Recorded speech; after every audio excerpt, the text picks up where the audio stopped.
Assalamualaikum warahmatullahi wabarakatuh. Selamat berbahagia jamaah ngaji tafsir Al-Quran dengan referensi kitab tafsir Al-Ibris Mu'alif Mbah Haji Bisri Mustafa Rembang dengan sanad Mbah Haji Samsul Muin Khalid, pendiri dan pengasuh pondok pesantren Darul Amin Cacak Banyuwangi Jawa Timur.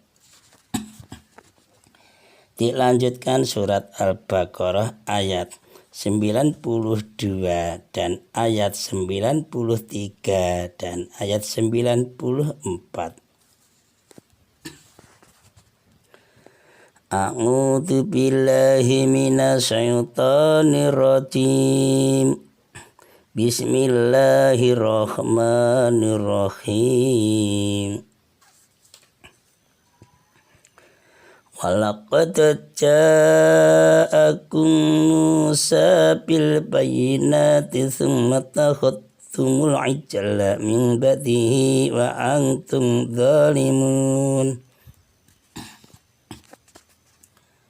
Wa id akhadna mitsaqakum wa rafa'na fawqakumut tur khudhu ma atainakum biquwwati wasma'u qalu sami'na wa sa'ina wa usribu fi qulubihimul ijla bi kufrihim qul bi'sa ma ya'murukum bihi imanukum in kuntum mu'minin.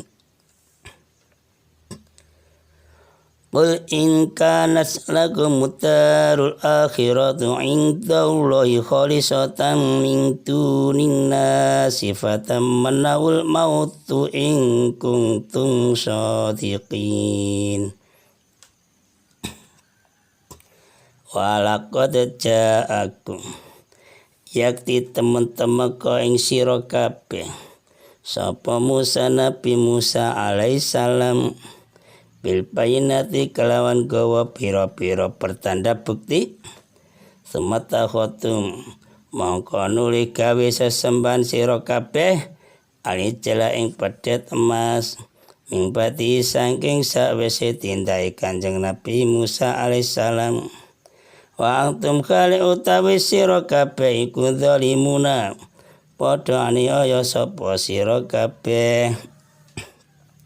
Wa takhadna lan ing nalikane mundhut sapa ingsun Allah misaqakum ing janjian ira kabeh wa rafa'na lan kali ngungkuli sapa ingsun Allah fawqakum ing dalem dhuwur ira kabeh atura ing gunung Tur. Khudu padha ngalapo sira kabeh Bani Israil maing barang kitab Taurat atainakum kang wis maringi sapa ingsun Allah ing sira kabeh kaum Bani Israil bi kuwatin kalawan kuat wasma'u lan padha krungu sira kabeh. Qalu padha ngucap sapa Bani Israil sami'na wa asaina. Sami'na krungu sapa ingsun Bani Israil wa asaina lan tetapine durakani to nulayani sapa ingsun.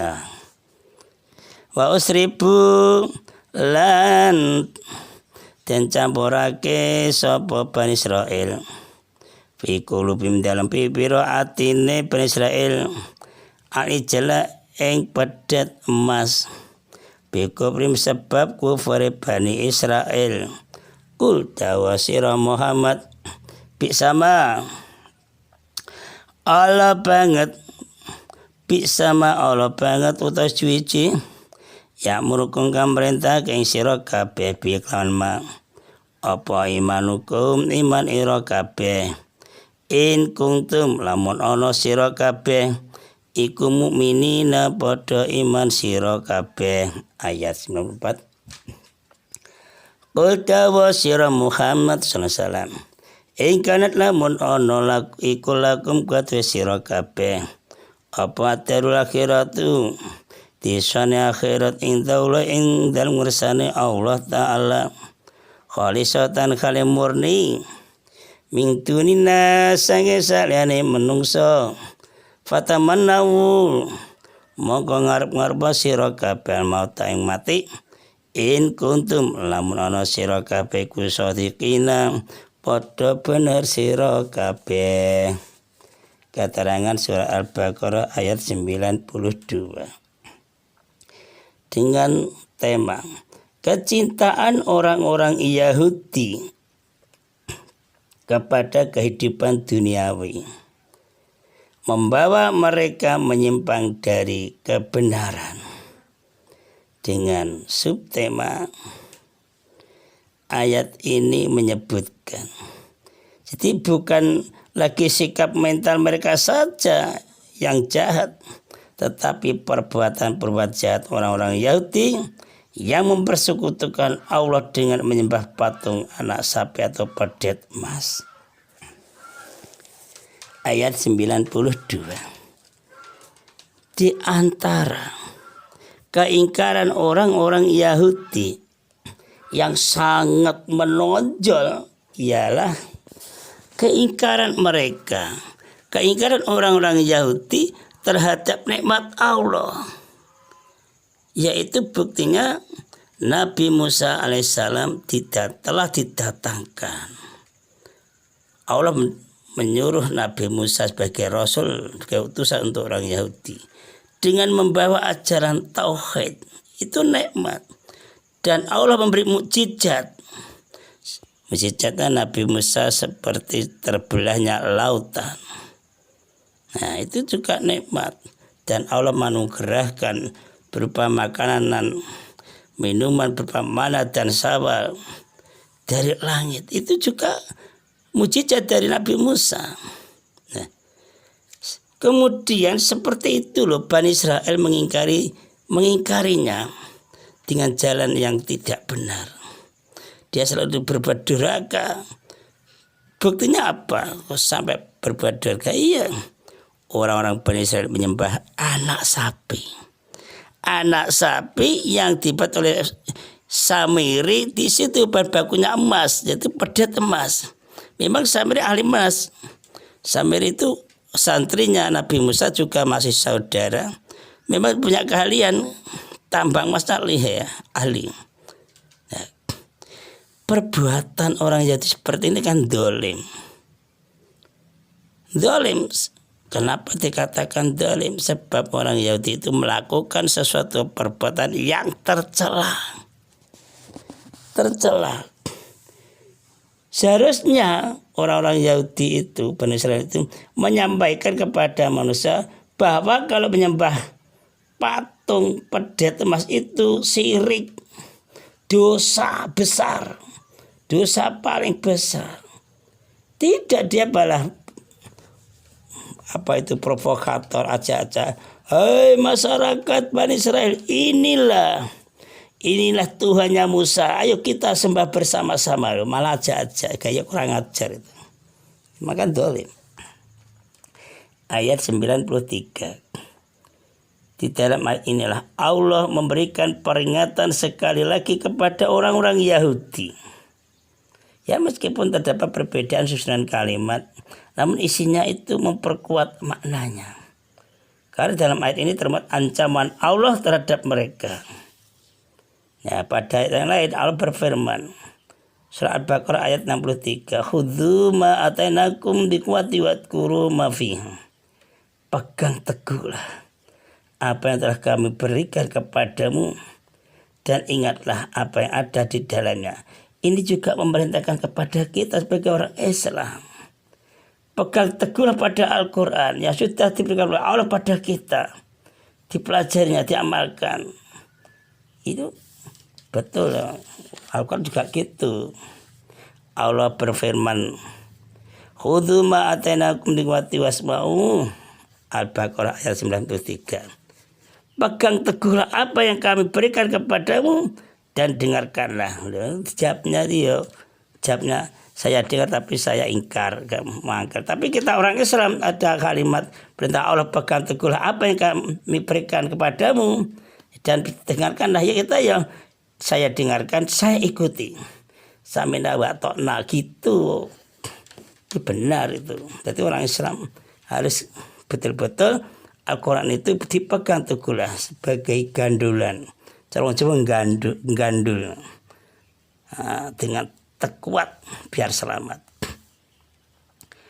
Allah memerintahkan kepada Kanjeng Nabi Muhammad SAW untuk mengatakan, untuk mengajak kepada orang-orang Yahudi agar mereka orang Yahudi itu mau menerima perjanjian itu dan memahami isinya di dalam kitab Taurat itu. Hai orang Yahudi, masuklah Islam sesuai yang ada di kitab Taurat. Ya tetap tidak, orang Yahudi tidak Muhammad. Untuk apa aku menaati perjanjian itu? Akhirnya mengingkari perintah Allah. Katakanlah, nah itu mengandung makna, mengandung arti ejaan terhadap orang-orang Yahudi yang hidup pada masa Kanjeng Nabi Muhammad SAW. Nah, ejaan itu ditujukan kepada mereka orang-orang Yahudi. Karena apa? Diejek karena orang Yahudi itu tidak mengikuti perintahnya Allah yang dilewatkan kepada Kanjeng Nabi Muhammad SAW. Tapi mereka itu mengikuti jejak nenek moyang mereka, yaitu mempersekutukan Allah. Nah, diajak malah nek ngengkel gini kok. Sebetulnya andai kata kalau mereka orang Yahudi mengaku betul-betul beriman kepada kitab Taurat ini, kalau andai kata malah maka dari itu alangkah jeleknya lah iman mereka yang mereka nyatakan. Saya ini iman pada kitab Taurat, tapi kok mengatakan gitu, kok tidak percaya pada ajaran Allah yang diperintahkan kepada Kanjeng Nabi Muhammad SAW, kan berarti lebih jelek gitu. Ngaku iman tapi tidak ada buktinya.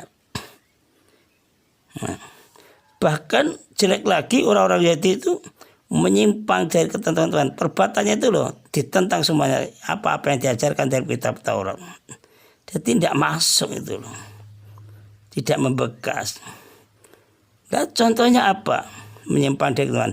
Ya disuruh menyembah Allah loh, kok membuat anak sapi, dibuat patung dari emas. Nah, disembah, dicetak-cetak sendiri, dibentuk-bentuk sendiri, dipakai baju, dipakai perhiasan, disembah-sembah sendiri. Itu kan gila itu.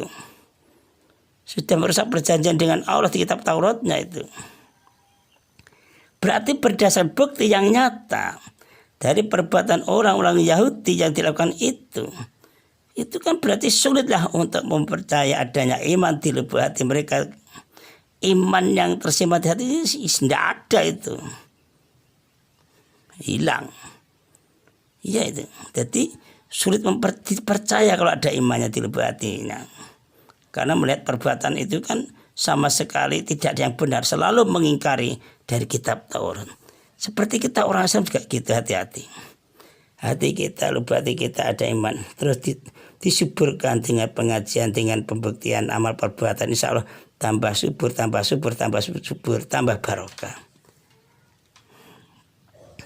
Memang ayat yang lalu, ayat yang ini ayat 92, 93 itu sebagai sanggahan. Sanggahan terhadap pikiran orang-orang Yahudi yang di situ tidak percaya, tidak mau percaya pada Kanjeng Nabi Muhammad SAW. Nah, bahkan dia mengadakan dugaan-dugaan yang berlawanan dengan amal perbuatan mereka. Itu menunjukkan orang itu ada bukti kekafirannya. Masya Allah, itu belum dalil. Ayat 94. Allah memerintahkan kepada Kanjeng Nabi Muhammad SAW agar mengatakan kepada orang-orang Yahudi, mengajaklah. Apabila kau benar orang-orang Yahudi, perkataanmu dan dugaanmu itu kok benar, dalam arti surga itu hanya untuk kamu saja, maka mintalah mati sekarang dengan segera. Kalau kamu benar-benar itu benar dugaan, apa yang ternyata? Ya kenyataannya orang-orang Yahudi tidak menginginkan kematian. Wah, mati kok seneng. Ya, saya sendiri belum ingin mati kok. Tapi malah sebaliknya. Orang-orang itu malah mengejar berjuang untuk memperoleh kenikmatan dunia saja. Kenapa? Karena dia tahu ucapannya tidak benar kepada Kanjeng Nabi. Kata-kata yang itu loh, surga milik kaum Yahudi, salahnya tidak. Sama Kanjeng Nabi, loh, kalau betul surga itu milik kamu Yahudi, segera kamu mati sekarang kan enak masuk surga. Hatinya jatuh itu bang. Akhirnya dia, ya enggak aku pengen hidup panjang 1000 tahun lagi untuk menikmati kehidupan mewah di dunia. Sebetulnya ya dituruti tidak mewah, tidak nikmat, itu nafsu saja. Dilanjutkan besok insya Allah ayat 95, 96. Assalamualaikum warahmatullahi wabarakatuh.